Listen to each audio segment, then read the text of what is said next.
All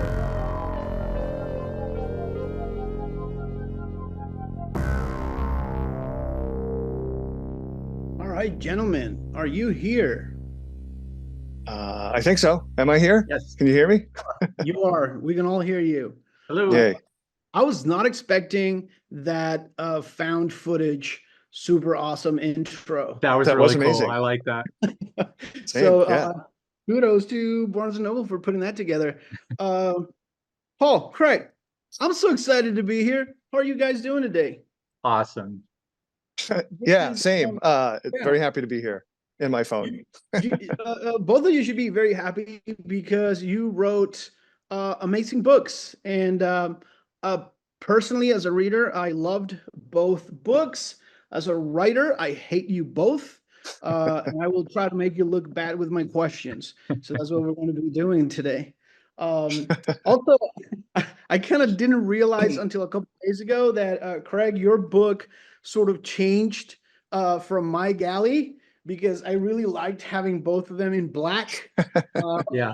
So now they look very different. I want to say for readers, I know that there's a slight similarity in having horror movie and horror movie in those titles. Uh, these books could not be more different. They're both amazing and they're both very unique. But I have a bunch of questions and I'm done talking. So first of all, let's tackle you, Paul. Tell me a little bit about where the idea came from. Why did you decide to torture us this way? And how does it feel to be a New York Times best-selling writer? Well, so the last part is crazy. It's nuts. I feel very fortunate. Uh, there are so many, there are so many great writers and great books who don't, haven't had the good fortune and luck that I've had. So, I just feel super grateful. Uh, so yeah, people, here included, when I talk about great books. Um, anyway, so horror movies, I fumbled through that. Uh, it kind of started with a suggestion from, I think, Gabino and I share Stephen Graham Jones as a friend and someone that I'm sure we all admire here as a writer. I can't remember why he sent it to me, but he sent me like, hey, just a text like, hey, you should be watching Walter Chow's Saturday matinees. This was during the pandemic. He was screening movies for the Denver Public Library, and then he would interview someone after the movie. And he said the talks are really cool. So the first talk I watched was Walter and John Darnielle discussing Texas Chainsaw Massacre.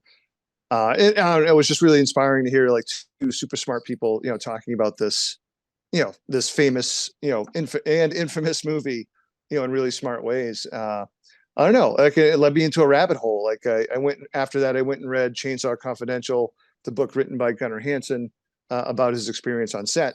And that book is a lot of fun. The Thin Kid's narrator is definitely modeled after Gunnar, because Gunnar in his book is really walks the line like, oh, am I, how close am I to Leatherface, etc. But really the ultimate question was like, wow, they, on that set, they weren't making a big budget movie. They were taking like financial risks, all of them, mental health risks and physical risks.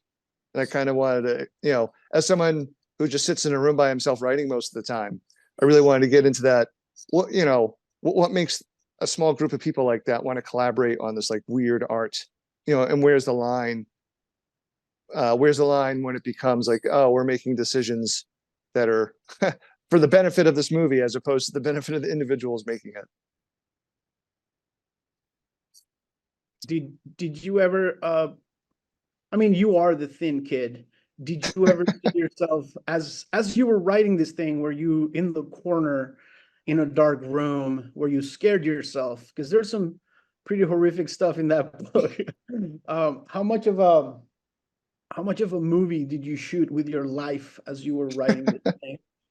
Um, I mean, certainly not as much as Paul Bear's Club, if anyone out there has read that one before it.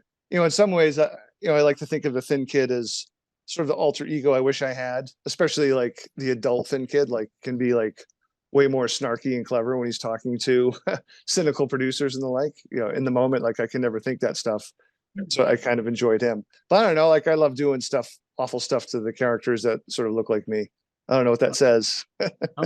I'm burning you with a cigarette next time I see you, and Yeah, don't do that. I I'll did that make you once happy. to myself in college, but I don't recommend. Yeah. Awesome. Craig, I'm almost afraid to ask what you were watching, what your emails look like from producers as you were writing this. But yeah, it's a hell of a fun novel. Tell us a little bit about how to make a horror movie and survive. Yeah, I'll show the new cover. Yes. Not to be confused. Um, anyway, first I wanted to say it's great. Gabino and I were talking about how we know each other on social media. We never really had a chance to actually meet face to face. It's our first time, so this is a really wonderful treat for me that way. And Paul, I've always been a great admirer of his career and his work, and I read Horror Movie and I thought it was delightfully creepy. I thought it was a wonderful book, and so it's great to be here with you guys. And thank you to Barnes and Noble, and thank you to all of you for being here. Gabino, I'm glad you characterized it as fun. That's the whole idea of it. One that is the whole goal of the book. It's to replicate that experience you might have had in a theater watching your first horror movie, your first older horror movie, where you gasp a little bit, you get the jump scare, and then you laugh at something, and it's gaudy and it's campy and it's over the top and just tons of fun, and you just walk out of the theater having had an experience. But I grew up with those movies. I think Paul, you and I are about in Yeah. same age bracket, Gen Xers. We grew up in the theater with Halloween and Friday the 13th and all the wonderful other John Carpenter movies. And so growing up with that kind of gave me an interest in horror. But as I started becoming a writer in this genre, I asked myself, well, okay, so we horror is a great genre and it's really growing now and it's becoming more mainstream. But this is an emotion we try and avoid in real life. And horror is kind of a weird genre because it's a genre and an emotion.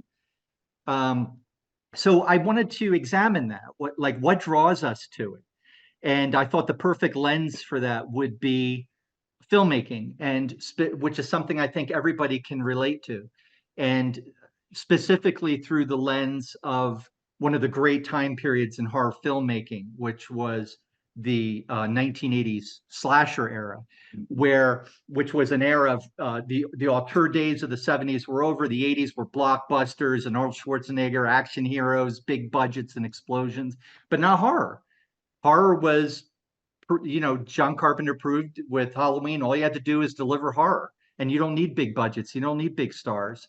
And so a lot of money got poured into productions, and we got what was basically a massive era in horror filmmaking. And I also thought it was just a wonderful era in terms of the technology, the film, cutting the film, nothing digital, just everything is machines and the hot lights and the chaotic sets was just a real turn on for me. I just love the process of filmmaking. And so this is really a movie about that as well. And then, basically the plot set in all of this, the theme and this world is, we have Max, a horror film director who's a successful slasher movie director, is seeing his trilogy start to enter the meta phase where people are laughing more than they're scared. And he gets angry about this because he wants to make the perfect horror movie. And so maybe the perfect horror movie in his mind is one that's real and maybe a little too real. And so he plans a very real night of terror for his next film. And then it's also about Sally, the scream queen he loves, who wants to survive the night. I think Max is one of the most relatable characters that I read this year because you're stuck between. I just said your novel is a lot of fun, and we'll talk about violence later. But both novels are a lot of fun. They're also dark and gruesome and unsettling. So you always stand as a horror fan, you love it and you have fun with it, even while it's hurting you. And with Max, it's like that's what he wants to do, something sublime, make it real. Yes. Meanwhile, can I get money from a producer that's talking to me about selling shirts and how you want people to laugh in the theater and have a good time and Yes. talk about the movie on Twitter? So it's like he's caught in that space between I need to make something that people will watch. If no one watches this, I'm done making movies, but I want it to be real and I want it to be powerful and I don't want to do what my producer is telling me to do. Yeah. So how much of that is from your own experiences writing horror? And I'm sure you've talked to producers before, many times. So how much of that is just you going against Hollywood and remakes and cheap horror? Well, yeah, I mean, I've had a lot of options, but nothing has ever been made from my work. So I've had a lot of connections with Hollywood people, and they're certainly interesting. And it's a very different dynamic because in Hollywood, it's it's kind of a culture shock for a writer because in our world, and Paul can probably agree to this, in early in our careers, it was no, no, no, no, no, no, no, and then yes. And Yeah. then in Hollywood, it's all yeses until they either ghost you or you get it or it's a no. And Yeah. so it's just such a weird, different kind of culture. And so if your first contact with it is you love the attention, and then you realize that this is this is not your dreams coming true, you're basically getting a lottery ticket. And so but it's a lot of fun. I mean, I like dealing with them. They're creatives and they have their own world, and I love the digging into people's worlds and what makes them tick and what's going on with that. And I did try and transplant a lot of that into the novel, but I also put in a lot of my own experience, this whole idea that do people want something original or do they want their expectations fulfilled? And if they can you do both? And when we deliver something original, what does that mean? Is it something that is utterly original? Well, that's risky for someone investing money. Maybe they want something that is something that's proven, but maybe with a twist that kind of refreshes it and makes it new. So those are questions I wrestle with as a writer. Paul, you might as well. And then I think all creatives do when you deal with the business side of all of this as an artist. You want to have your say, but you want to satisfy people and you want to get a business partner to be able to bring you to market. And so it was a lot of these kind of things too that I think helped me inform Max. And then as far as Sally, the scream queen who wants to be a final girl, she's always cast as the bad girl and she wants to be the final girl. For her, it's really about just the obsession with making it like that, she wants to be the lightning in the bottle and, you know, kind of through sheer force of will, become a great actor and become a star. And you can't help but root for her because she's in bed having arguments and starts throwing lines from a movie because Yeah. it's that ingrained in her head. Yeah. Paul, She lives the role. yeah, very much. Yeah. Paul, in your case, you kind of went even way past the movie because the horror movie at the core of your novel actually gets made, basically. But maybe if it had been released, it would have been just another forgettable horror movie. We Right. don't know. We haven't seen it. But the fact that it's a cursed film, you only have a few stills and some very short scenes on YouTube makes it into a cult obsessive thing. So you jumped ahead. You went screw the director and all that. But I'm going to give you these bits and pieces as we start the Hollywood remake of this movie. How much of your own experience went into that? Because you're also slightly critical of the Hollywood business, and we've known you've been in it for a while. Yeah. Yeah, first, I wanted to, thank Craig for the kind words, and I really enjoyed his novel and all of your novels too, Gabino. And Craig, like, I really, I would describe this novel as fun, but, I was really, almost like, I found myself like weirdly touched by, I think it was the second or third chapter talking about Max's past, like why he became like a horror movie fan. It just felt so authentic and real. And I really just sort of marveled at that bit before, we get to, all the fun sort of horror stuff. Anyway, also, like I was going to mention that I liked how both our books sort of deal with like the weird fan. And I am a weird fan, the weird fan idea that like, yeah, and Craig even said, we don't like want horror in our lives, but we love horror movies. But there's like this weird part of us that like secretly want like these movies and books to be real. I don't know why that is. I mean, I think obviously Max, the director, is trying to make a real horror movie, quote unquote.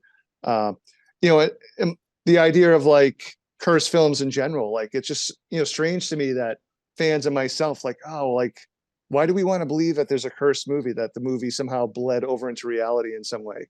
Because I mean, that's a pretty horrible thing if that's the case, but we're just so drawn to it. Like, I don't know what the answer is in a lot of ways. The book was sort of an attempt at that. But to finally answer your question, sorry. Yeah, so like, I don't know, maybe what, like a quarter, maybe less, deals with a thin kid working through like the reboot, and he's having discussions with some really cynical producers, a director who's also really cool, and maybe some other cynical folk as well.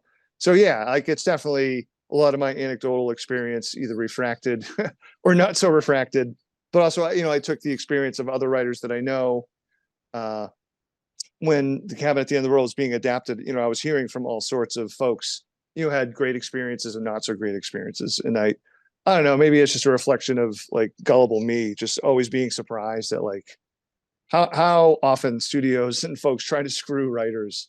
I mean, it's really appalling.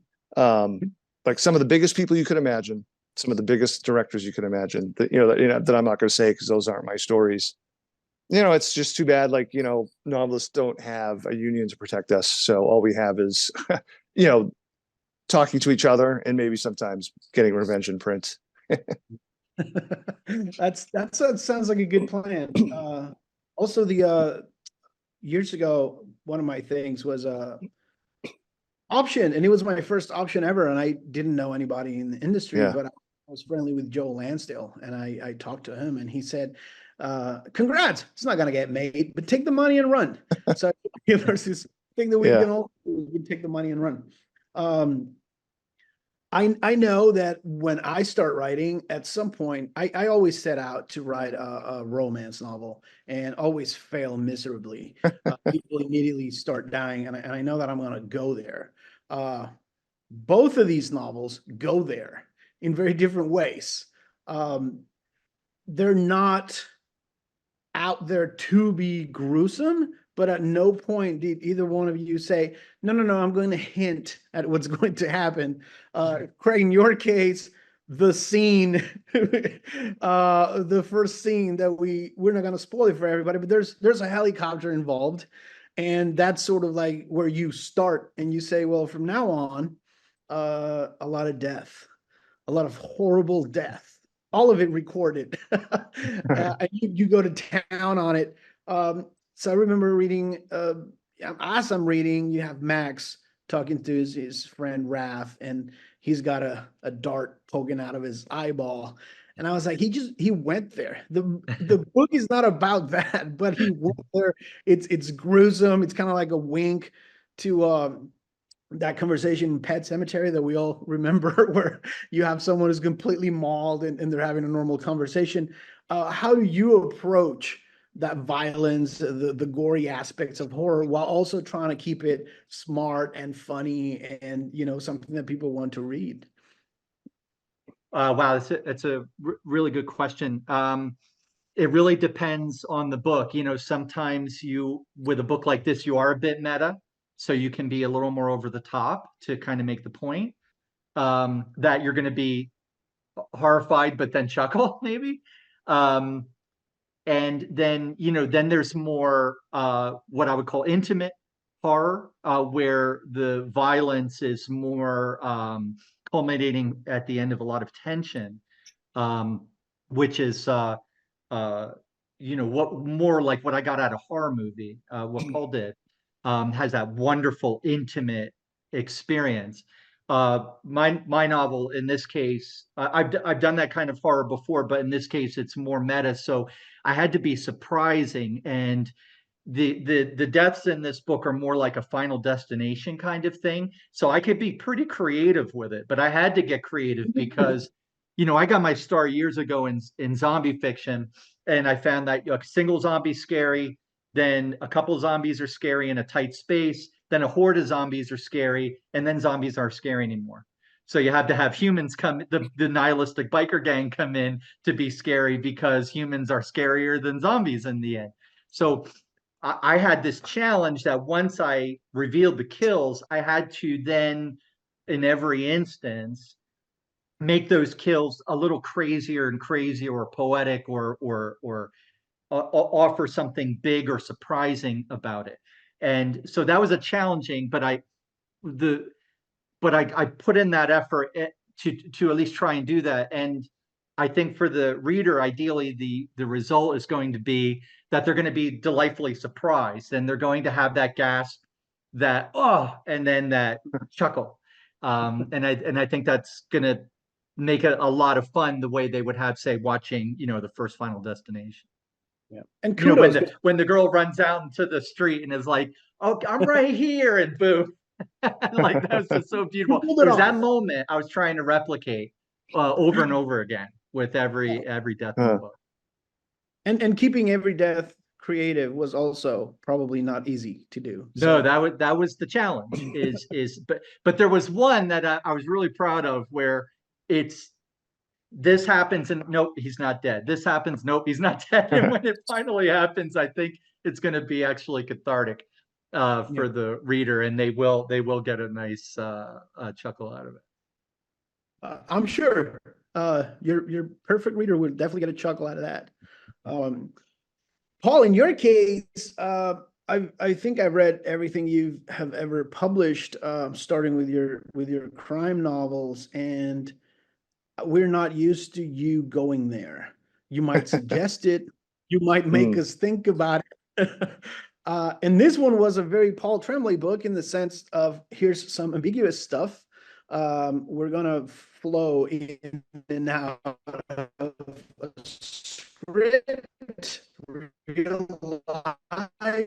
script, real life, and then here's some cigarette there. Not only did you go there, you paid a lot of attention to it, and you're like, let me bring that scene into a close up and show you that cigarette burning the skin. I'm not going to say you pulled it off. I'm just going to say New York Times bestselling writer, the time that you started chopping off fingers. So how was it for you to go into some of this, not new territory, but kind of like a hardcore territory for you? Yeah. Well, I mean, a lot of it was just like, it's what the story sort of called for. Really that's sort of like my guiding light post, I would say in general, and I hope my phone isn't like glitching out. If so, I don't know, blame Portland, Oregon. I mean, almost in some ways, I mean, like the violence in this book and in The Cabin at the End of the World, I mean, The Cabinet's pretty gnarly too, I would say. In that book, it was sort of a reminder, hey, this is, when you're seeing this violence, this is what is being asked of the family. So I don't know, like violence at heart, it's like hard, it's impossible to avoid it. I wish someone would let me write like the novelization of Evil Dead 2, and then like, have like sort of like the fun violence like of that. But typically, my stories, and in this one too, like I want the violence to make a mark, to hurt, to sort of like honor the experience of not only the victim, but even the perpetrators, and certainly the people who view it. Because, I wanted to, even though there's a lot of weird stuff going on, I want to try to make it feel real. And that's how I usually, go at it, as I'll end by quoting someone way smarter than me, Mariana Enriquez, who says, there's violence in our art because there's violence in the real world. Awesome. Love Mariana's work, by the way. Yeah. I think most of us grew up on horror. And as you grow up, certain things sort of stay in the back of your head. Like I never doubted if you go into Pharaoh's tomb, you're gonna die because he's a Pharaoh's curse, right? And there's a bunch of articles telling you that's what's gonna happen. In terms of movies, I was 11 or 12 when I saw The Exorcist, which is why I get to be here talking to you guys. And then 2 or 3 years later, I learned obviously that The Exorcist was a cursed film, and everybody lost their mind and died in horrific ways. Was there a cultural product? Was there a horror movie for either one of you that was that movie? It was the first cursed film that you knew for a fact. Oh, sure. I'm so sure that's a cursed movie. Geez, I don't know. I mean, I never, certainly my early, young days watching horror movies, I never considered movies were sort of cursed. I mean, they were scary enough for me as it was. Like, I didn't need to have like a curse on top of it. Thanks for Yeah, I mean, Jaws gave me so many shark nightmares. Yeah, I don't talk about this too often, but also seeing the first Nightmare on Elm Street, like in my ranking of like most nightmares, sharks first, probably Freddy second, weirdly. Yeah. So yeah, I mean, for me, like the cursed film thing didn't come until much later, when, sort of at like the birth of the internet and seeing people, talking about it. Because before that, like, I don't know, like who, you know, there was no easy place of discussion. It wasn't like I had a ton of friends talking about these movies, like, oh, maybe it's cursed. There was just, in some ways, it was kind of cool, like these movies that would show up on HBO because I was a child of cable TV. I would know nothing about them, and just watch them, and they would be this weird, mysterious thing that would just like give me horrible nightmares. Yeah. Craig, any cursed films in your past? No, I found out about them, over the years and kind of through the transom. And then while I was researching this novel, I found out about the filming of the Mongols, that it was in radioactive dust. They were wrestling around in these battle scenes, and there was a lot of cancer deaths. And the Wizard of Oz, one of the Munchkins, alleged, was supposed to have hung himself, and you can see his body on one of the stills and stuff. Those things make great stories, but yeah, the movie itself does it. The movies I grew up with were terrifying enough, and I would even go when I first saw Friday the 13th in the theater. I was like 13 years old. So I was just having fun, and I was scared, but I was laughing and just having ton of fun. But before that, horror actually was like this forbidden fruit that every time I ate it would make me sick. Like, I grew up in the 70s where it wasn't just the old uh, the old 30s monster movies like Werewolf and Dracula coming back, but all those really creepy, weird, there's a group of people in a haunted house and they kitchen sink everything. The walls are bleeding, there are eyeballs everywhere. The hand comes around the corner, like, don't go in the basement, and it's just would freak me out as a really young kid and give me tons of nightmares. So I would, almost turned me off of horror for good, to be honest with you. And then it was actually the slasher movies that and the 80s era of kind of fun horror that kind of brought me back into it. Yeah. I think I've said this at events with you, Paul. I don't have arguments with people anymore because whatever your genre can do, my genre can do better. And in a way, both of your novels have this thing, which is they both question what is art. How much are we going to push ourselves to make art?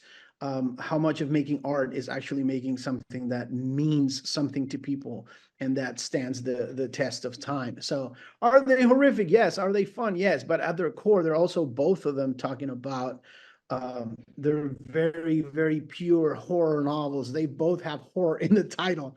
And then it's actually about art and making the things that you want to do and how do you share that with an audience. And then obviously, we talk about Hollywood and money and all that stuff. But at the core, it's about making art and something that means something to you. So as you're writing, how much of that is balancing that same thing? Like, I know it has to be good, and I need to pay attention to dialogue and pacing and character development because I want people to read this. At the same time, let me make something that matters and say something a little bit beyond cigarette burns or I'm not going to talk about the dog, but the dog, Craig.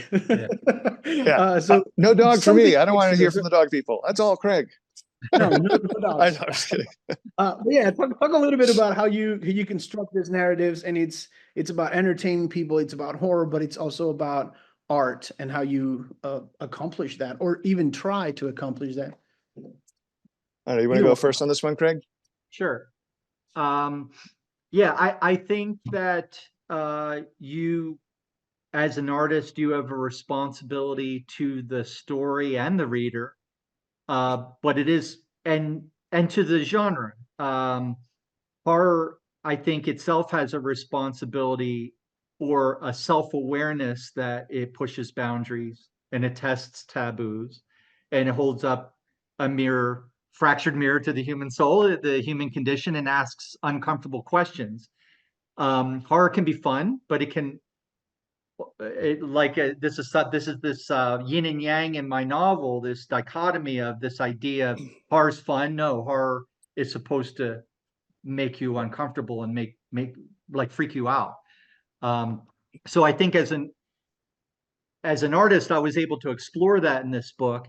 And yeah, there are generally two things I try and avoid in a novel, which is, you know, kids and dogs. And sometimes but I've done both in my Yeah. career. And so I think the line for me personally as an artist is uh, gratuitous versus non-gratuitous.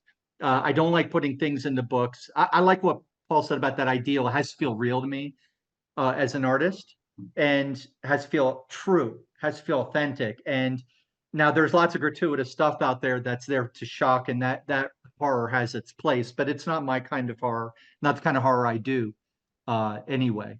And so yeah, so I will go there and I will do things um, that some might consider too far, but in my view, it was needed by the story. The story needed it, and the story told me that's what it wanted to be. My very first novel that got published by a large publisher, Simon & Schuster, was my current publisher is Hachette. But my first novel was with Gallery, and it was called Suffer the Children. It was a novel about disease kills the world's children, brings them back when they need blood to survive, but they're just kids when they come back, but then they die again. So the parents had to keep giving them blood. And so I had this question by the end is, can I give this a happy ending? And because I think the reader would love that, and I maybe sell more books and I make my publisher happy, but that's not what the story told me it wanted to be. It said we want to go all the way, and this is going to be really bad. It's going to be really bleak and grimdark, and so that's what I did, and I have no regrets about it as an artist. So I don't do it just to do it, but I do it if the story needs it, and then I stand by it. Awesome. I Yeah. remember reading and reviewing that a long time ago. Suffer the Children. Yeah. Paul. That's oddly how we keep Gabino alive. We just keep giving him blood. That's a great answer, Craig. Yeah, I'll maybe crib some of it, but so I like thinking of, horror to me is just, such a vast, like wide, big tented genre. Like you can sort of do anything, and there's infinite ways to tell horror stories, all of which is very exciting to me. If I think about horror at all, I mean, obviously I do a little bit. I'm very lucky that my publisher, pretty much says, hey, whatever your definition of what's a horror story is pretty left open to me, which is amazing. But I love the idea of, thinking of horror genre as this, almost 2-century long conversation now, right? And you get to join in. And to me, that's like a really cool thing. Like, maybe if you do your job well enough, because it's almost impossible to not reference the things that have come before you. And so if like, you do your job well enough, maybe, not only does it remind folks of some of the earlier stuff, but maybe like you consider those earlier works in a different context at the same time, considering whatever it is you wrote. That said, I don't think about readers while I'm writing.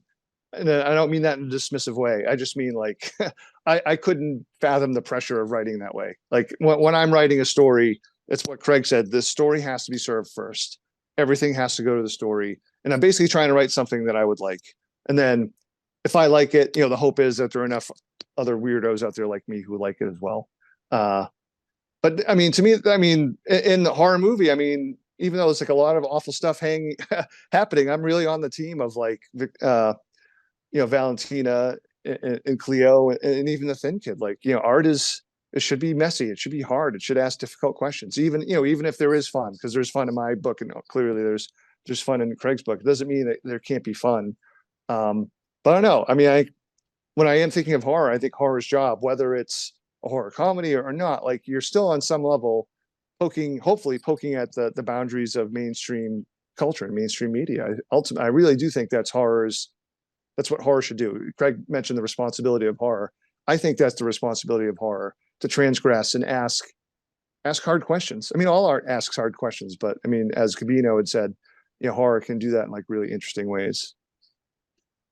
And you have a why couldn't you make the one horror writer in your novel like a cool guy? Why? I thought it was only it was only pack. fair to it was only fair to if I'm making fun of like Hollywood types, I definitely had to I'd have the night scribe in there. Yeah. Awesome.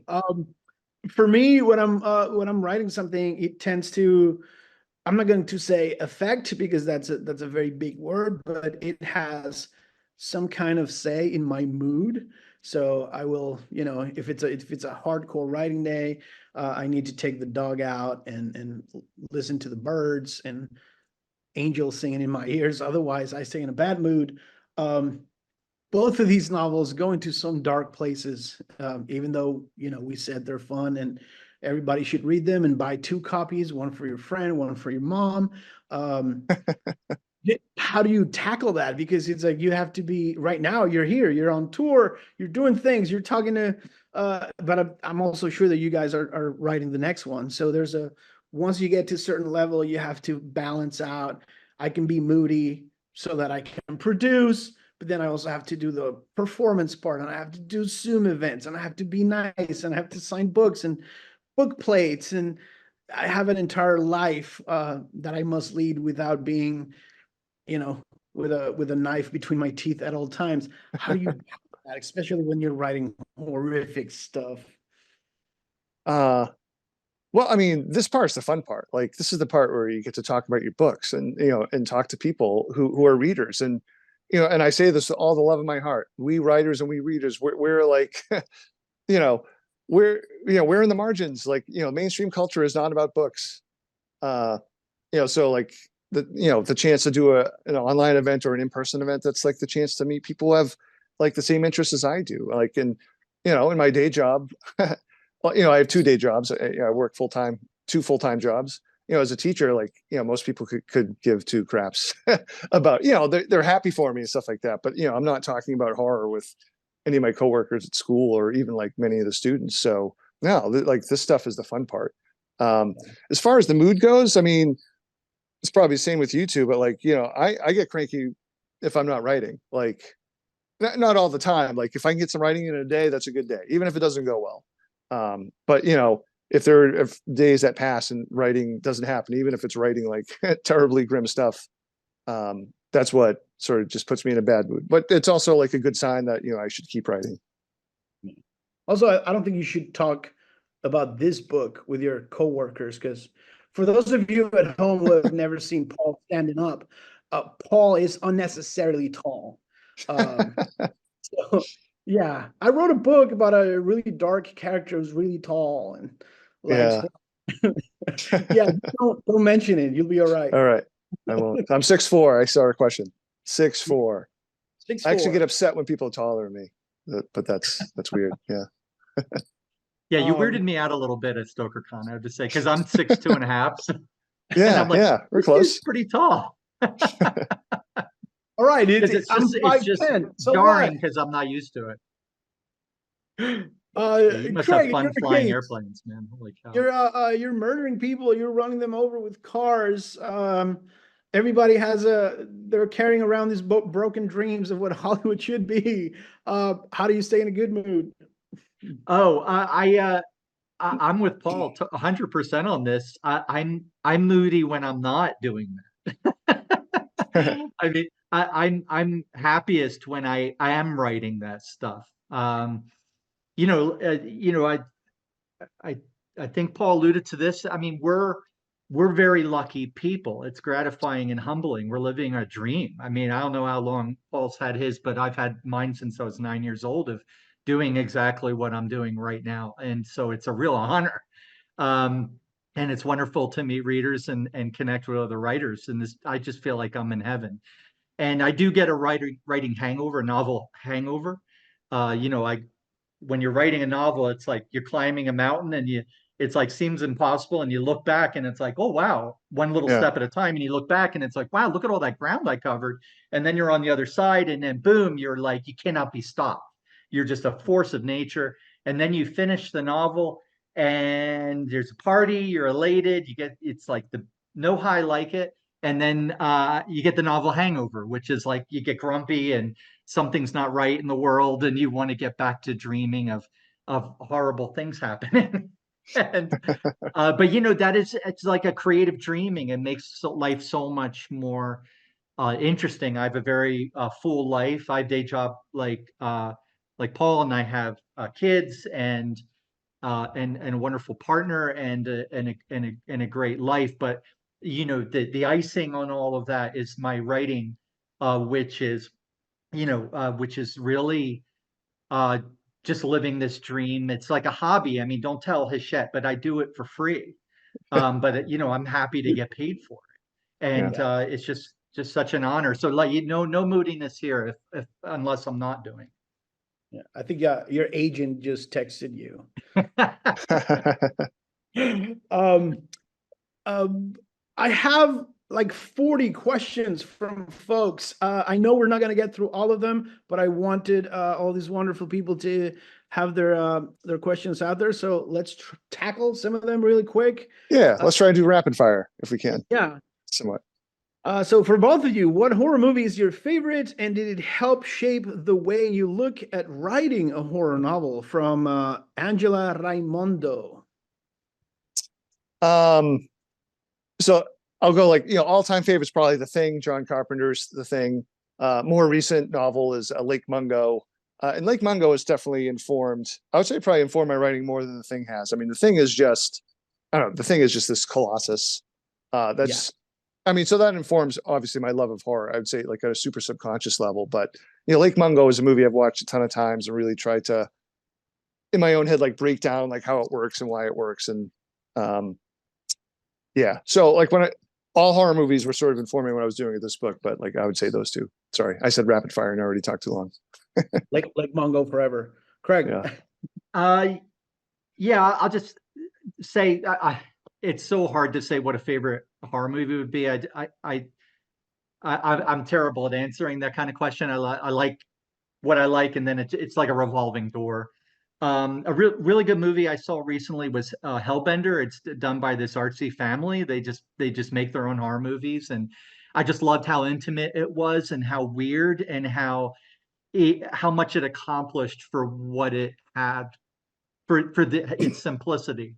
And I just thought it was super well done, and I love that kind of mood. I don't think that kind of mood informed this novel in particular, but I do enjoy. I like that kind of mood in horror fiction, and so yeah, I would say Hellbender would probably be a recent favorite. Yeah, Yeah, awesome. the Addams Family. This is great because you get to nerd out with two authors that you really admire, and then Paul, I already knew, really loves Lake Mungo, which is one of my favorite. I have not seen. I've been looking for it, and I have not been able to find it yet. And I'm a huge fan of the Addams Family, and Where the Devil Roams was my favorite movie from last year. We're gonna watch that as soon as we're done with the boys. Oh, awesome! Right, yeah. I'm gonna shorten the next one. It's like a 3-part question, but they basically Joanne Conlon wanted to know if you guys are pantsers or planners. I've done both. I would say more with my novels, more consistently with the early ones. I was writing outlines first, and some of that was like a professional obligation, like to pitch my publisher for the next book deal. Like they would say, hey, we need a summary in like 30 pages or something like that. But I've noticed for the last few books, I didn't do an outline first. So with horror movie, I did an outline first, but I kept a lot of like notes, like almost like a serial killer, because it didn't make any sense. So I found myself, I was essentially outlining as I went. Like I would be writing something and then trying to plan what the next chapter would be. The last thing I would say is I try to, I think all of us here are in the weird position where we've written multiple books. So like each book after, Craig said, coming off that mountain, I try to make the next one feel hopefully like something new, but also keep the confidence that, hey, I did it before. So when I say make it feel something new, it's like, oh, I'm gonna do something a little bit different that's tailored to what I think this is going to be. Sometimes maybe that in the case of horror movies, like, I'm not gonna do an outline. I'm just gonna do like notebook notes as I go. Awesome. 30-page synopsis. You do know horror. Fortunately, I've never had to go that far, but I am definitely a plotter, with the caveat that I don't really think there's any such thing per se, is because when I plot, it's more about plot points and character arcs, Right. and having a log line that I've internalized, and theme. I know what my theme is. And I know these things going into it before I start writing. And so I've kind of internalized who my characters are and what the story is, not necessarily what the plot is. And then I have major plot points, and everything else in between is discovery, what we might call pantsing. So that's pretty much my process. And yeah, I do it and it's for efficiency. I have a book coming out a year with Hachette. I do some self-publishing. In another space, and then I have a lot of other things going on. I have 2 teens now, and so that's a job. So I have to be efficient, and so I basically I do a lot of planning for the novel I'm finishing up right now. I actually did went so far as to do a beat sheet. I laid on the couch and I dreamed the entire book in my head like I was watching a movie, took notes, knew every chapter, knew exactly what was going to happen, and wrote it that way, beginning to end. And it was actually pretty interesting to do it that way, and it worked out fairly well, actually. Awesome. I might try that someday. Yeah. Lori wants Try to know anything, right? what your favorite scene is in your book without giving spoilers. So for most of my novels, I have in my mind what I call like a carrot at the end of the stick scene. Because I usually know the beginning and a rough view of the ending, but like to me, there's like, oh, I can't wait to write this scene. And I'll never skip ahead to write that. Like I have to write all the hard stuff to get to that point. So I can't describe the scene in horror movie. It does take place in the screenplay, and it happens much later in the book. But there's there's a unique sort of scene in the screenplay like that you wouldn't see in a movie. That's my favorite scene that I wrote in that book. Awesome. Craig. Yeah, I have to say, when I was reading Paul's book, when I got to the script, I was a little nervous because that tends not to read super well in fiction. But man, you aced it. Thanks. It was my favorite parts of the book. Yeah. I love that story of the thin kid, the movie, the thin kid. It was like, you did that so well.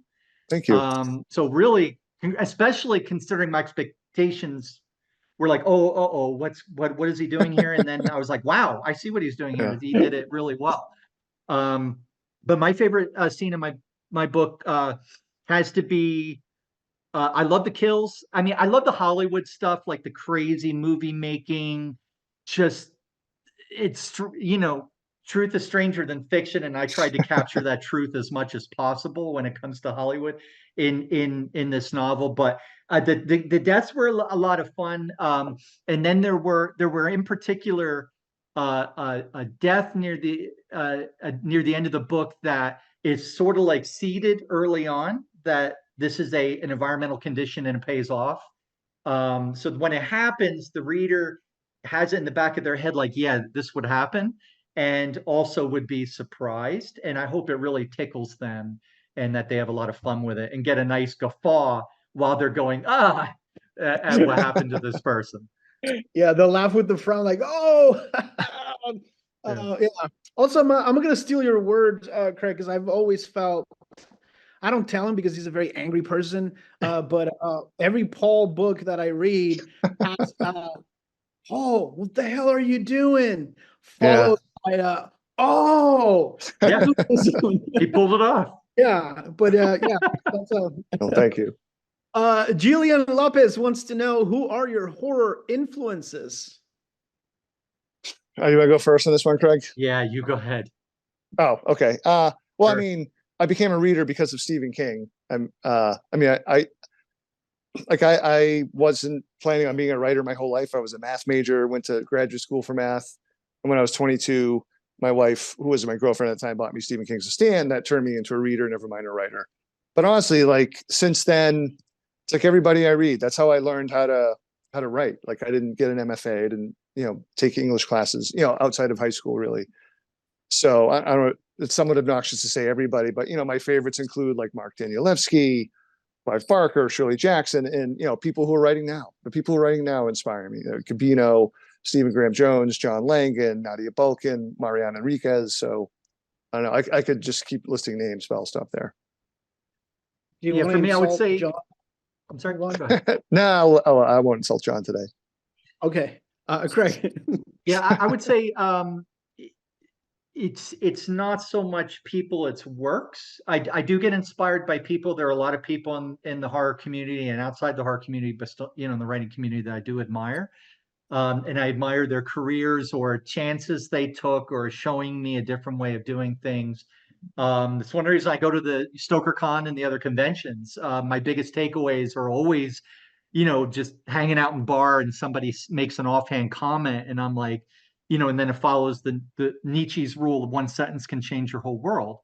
And you hear that one sentence from another writer, and you're like, wow, I'm now leveling up. But I would say my influences would be I would read a work and I would see something, not so much what they did, but a mood they gave me or a feeling they gave me. And I'd be like, ooh, I like that feeling. I want to tap that feeling and I want to give everyone that feeling. And is that feeling, is there a story in that feeling? And that's, so, I've watched, I'll see a commercial for a zombie movie and think the movie's about this, but it's actually about that. So I'm like, oh, that story, it could be a book then, what I thought it was going to be. Like, the influences come from the weirdest places. Could come from a news headline. It could come from almost anywhere. Some weird inspiration, but yeah, I would say like I've lots of inspirations and they come from almost anywhere. Awesome. I believe this is Chris DiLouie, the author. So if that's you, Chris, nice to see your name in here. Hold on a second, I'll be right back. Yes. Okay. Let's keep it going. And you can tackle this one, Craig. Chris wants to know, what are the particular strengths of horror for exploring human nature?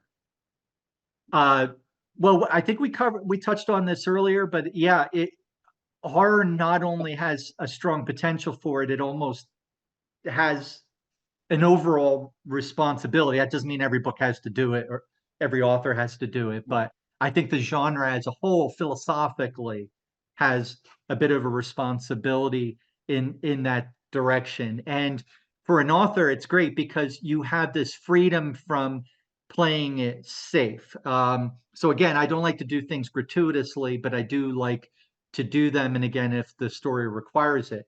But in the case, I brought up my novel Stuff for the Children earlier.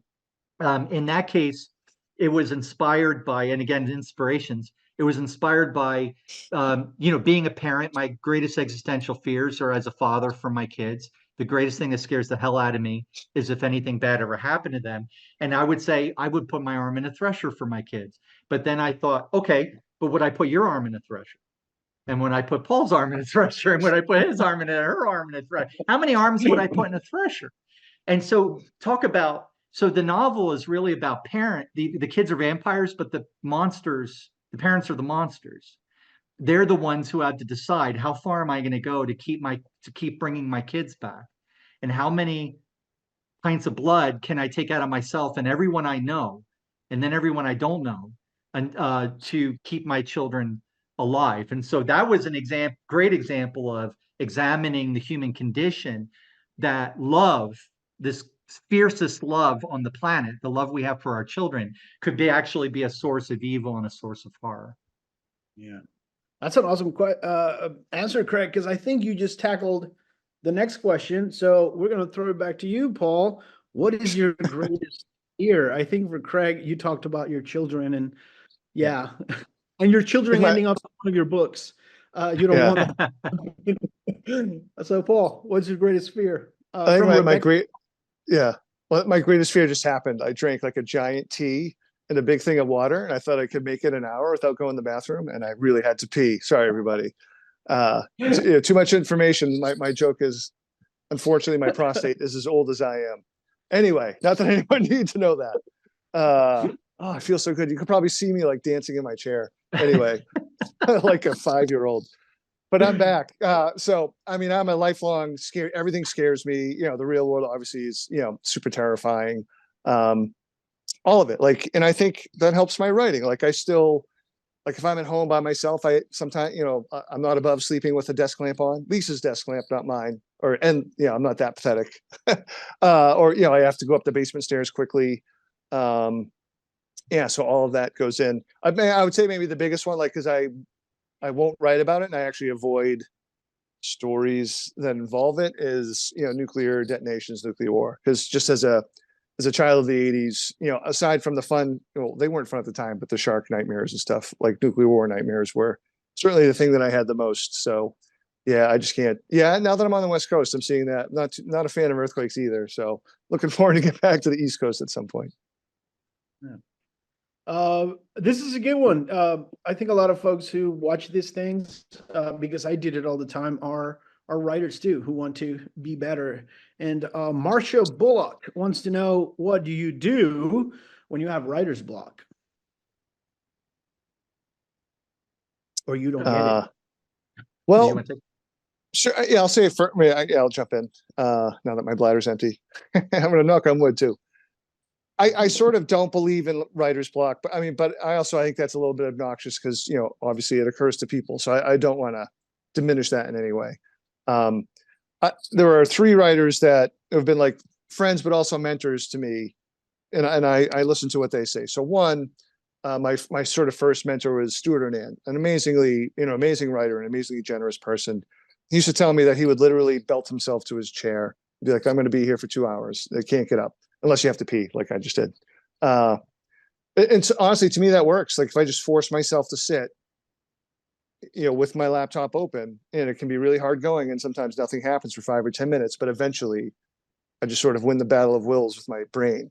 It's like, because my brain will give in and be like, all right, fine, this is really boring, I'll give you something to do. A better way of looking at it is Stephen Graham Jones says all the time, is he doesn't believe in writer's block. He just thinks you're oh my God, what's the word that he used? He thinks your standards are too high.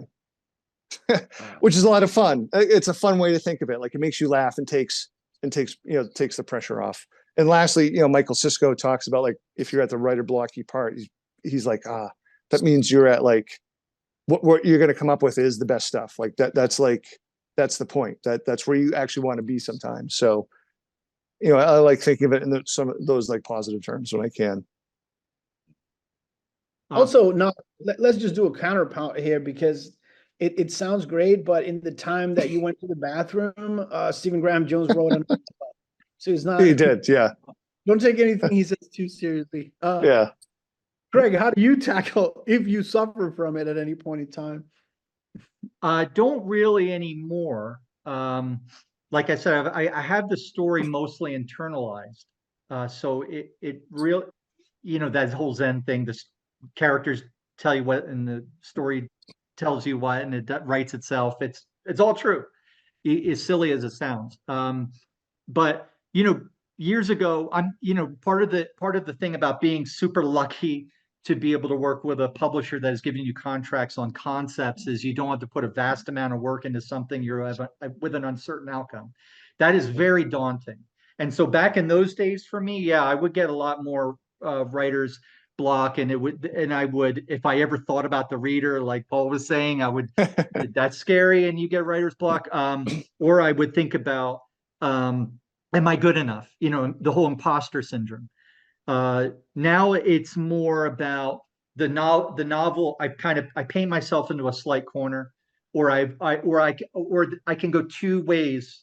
A rare instance happens with a character, and they could go either way with something, and I'm not sure which is better. And so usually with that kind of thing, I'll just sleep on it, hang out in the shower, dreaming in my head, or take a drive, thinking about it in my head. And eventually my subconscious works it out for me.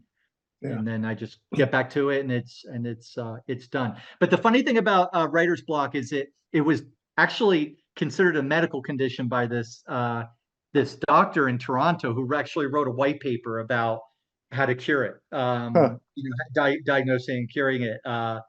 And so people should look that up if they're really interested in that topic. He had some really good advice about, like, stopping at night in the middle of a scene or in the Right. middle of a project and then picking up. And he had some other advice. Awesome. I'm gonna look that up. Let's close with this one because this happens to me at least once a year. I wake up in the middle of the night, have a fantastic idea for a novel. It's everything's wet and there's a bad alien running around, yanking people's spines out their backs. And then in the morning, I'm like, wait, that's like split second. Like that's a movie. Like, that's not my. It would make a great novel, but someone already did it. So Pras Patel wants to know how you guys know if an idea is good enough to pursue it as a book, as a novel. For me, real quick, it's just, can I see it in my head? It's just that kind of magic. It's like this little magical moment. And and then after that, it's my editor gets turned on. If I can get Bradley turned on, who's just a fantastic editor, Bradley Engler at Hachette. If I can get him turned on, then I know I've got something, and that would be my answer. Awesome. I have to give a good answer because my wonderful editor Jennifer is harassing me via text right now. She's not harassing. That's a great question. I mean, because there's always like the new shiny thing, right? When you come up with an idea, you're like, ooh, like you're really excited about it. So for me, the test is, especially if it's novel, like it has to want to hang around for weeks, maybe even a month or more. Like if I still find myself thinking about it, that's the sign. Like, okay, I really want to do this. Because I've had some ideas that were really exciting at first. And then the more I thought about it, I was like, I don't know, like if I want to spend like a lot of time with that. I'm going to quote my editor. I'm not harassing. I'm nice, damn it. She is very nice. She supported me in my bathroom trip. So that was very nice. No, so jokes aside, like it's just something that like it'll just stay in my head and continue picking at me until I sit down and start writing. And it'll still bother me, which is great. It'll still pick at me, but that's the sign for me. Just kind of an exorcism. Just like get it out. Yeah. Well, thank you both very much for Thank you, Gabino. time. Thank you. Thank you to everyone who came out. Thank you to those of you who sent your questions. I guess I forgot to introduce myself. I'm Gabino. I talked to these two gentlemen. Sometimes I write things. You might want to check them out. I want to tell you that if you ordered either of these novels signed from Barnes & Noble, you will have that book in 8 to 10 days. This means that if you walk past any other bookstore and you're just dying to read it, you can go in, purchase another copy, and then you will keep your signed copy pristine for the future where, I don't know, you can send your kids to college with a signed book by Craig and Paul. So I believe that is about it for us. Gentlemen, any parting words? Thank you. Read Craig's book. Pre-order Gabino's House of Bone and Rain. It's amazing, like all of Gabino's stuff. Thank you. Yeah. Thank you, everybody, for hanging out with us. I appreciate it. There you go. Thank you all. Have a great day. Craig. Thank you. See you. Bye.